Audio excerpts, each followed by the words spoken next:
nation, under God, indivisible, with liberty and justice for all.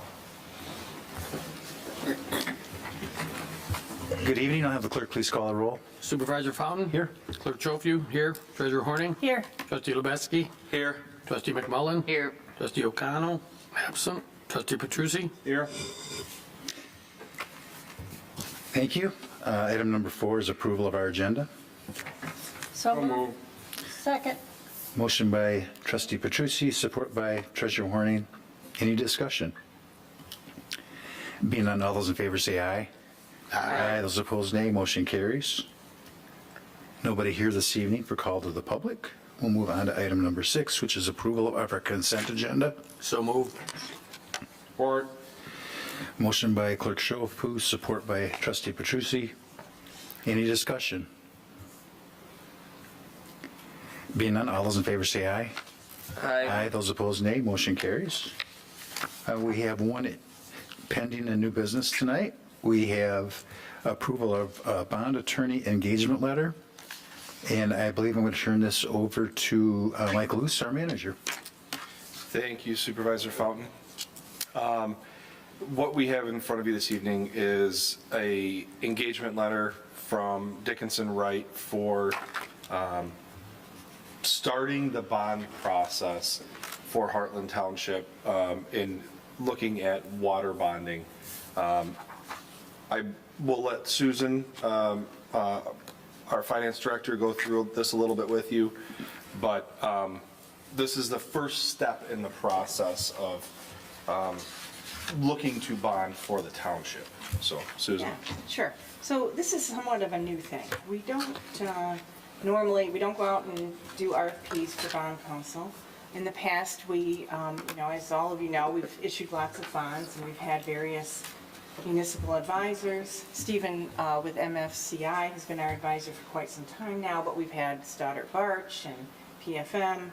And when we go out to bond, we together decide what bond counsel is going to work the best for the type of bonds we need.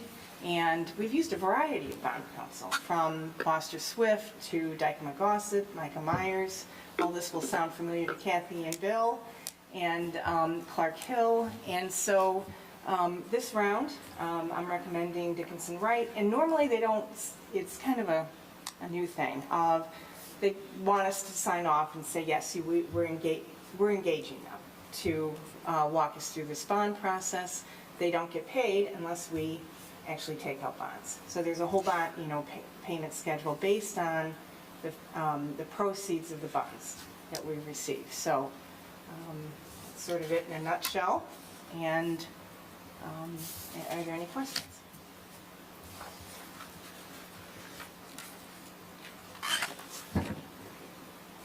So Susan, if you could help me with the process. Yeah.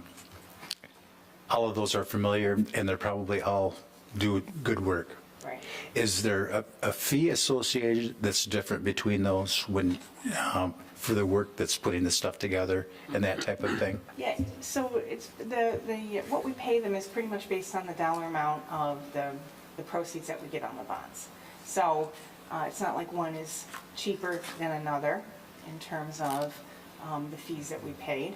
We pay over the many years that we've had bond counsel. So it's not like one is cheaper necessarily than the other. It's more of who is going to work with us the best for the particular situation that we're going out for bonds on. So my second question is, we may be going out to bonds for our roads? Correct. Perhaps, Right. if need be. Right. Is there a different process that you would use for that selection? Are there some companies that are stronger in roads versus water? I mean, that would be something that I would, Stephen and I would discuss as to, who might be the best scenario. Let's take another example. If we want to go out for bonds on anything to do with the fire authority, there might be even, a different bond counsel I would recommend for that as well. So, yep.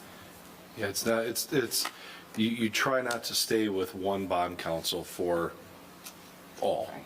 Well, I be mean, fair. sometimes, you know, depending on what kind of bonding you have, you can do that. A lot of smaller communities kind of stick with, you know, one bond council, but we have used lots of bond council, different, you know, different firms over the years, so. And, you know, their fee structure is pretty much the same.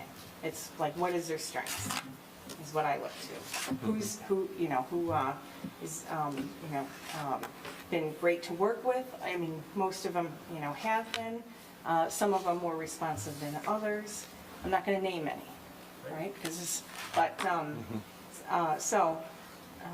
yeah, there's options for us for everything we go out to bond for. Okay, thank you. Other board members have questions? Is there anything additional that we need to discuss this evening? With this item? Nope. Just the approval to move forward with the engagement letter of the Dickinson Road. If there are no other questions, I'll entertain a motion. I was just going to add that once we approve this, then at the next board meeting, we'll have our intent to bond resolution. Correct. And I've Okay. already, you know, given Eric the heads up on that, and he can have it ready by next Tuesday. I'll move to approve Dickinson Wright PLLC as bond counsel for future bonding needs related to Heartland's water supply system improvements and authorize the finance director to sign the attached engagement letter. Support. Motion by Treasurer Horning, support by Trustee McMullen. Any other discussion? Being none, all those in favor say aye. Aye. Those opposed, nay. Motion carries. Thank you. We will now go to board reports. We start in our first meeting in December is going to be Trustee McMullen, No report. Trustee Petrucci, No report. Clerk Schofield, No report. Treasurer Horning. You see probably the tax bills went out. And secondly, we finally have a counter for credit cards. We now have a counter machine.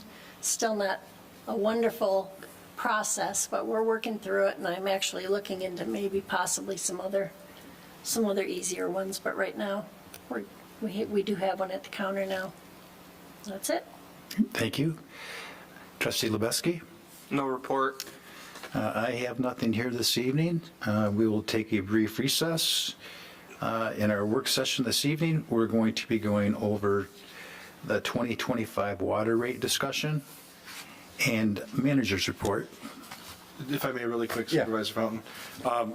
Just a quick reminder, I make sure that we did it while we still are on the air here, but a quick reminder that the sales for donations for the Veterans Memorial and the bricks themselves are, at this point right now, we had December 31st as a cutoff date. We've moved that to January 5th, being the township hall is closed that week between Christmas and New Year's. So as we come back on the 5th, that will be the cutoff date for anyone looking to purchase a donation brick or a remembrance brick for their loved one. So They still, you need to explain that they can still purchase a brick after, but. Correct. If they want to have it on for the. yes, so if you want the Dedication. brick to be put out for the dedication itself, the cutoff is January 5th. Right. You can still purchase bricks after that anytime. We just can't guarantee that it will be out there for the dedication of the memorial. So that's all I have. Okay. And if there's nothing else, we'll take a brief recess. And we'll take a brief recess and we'll go into our work session.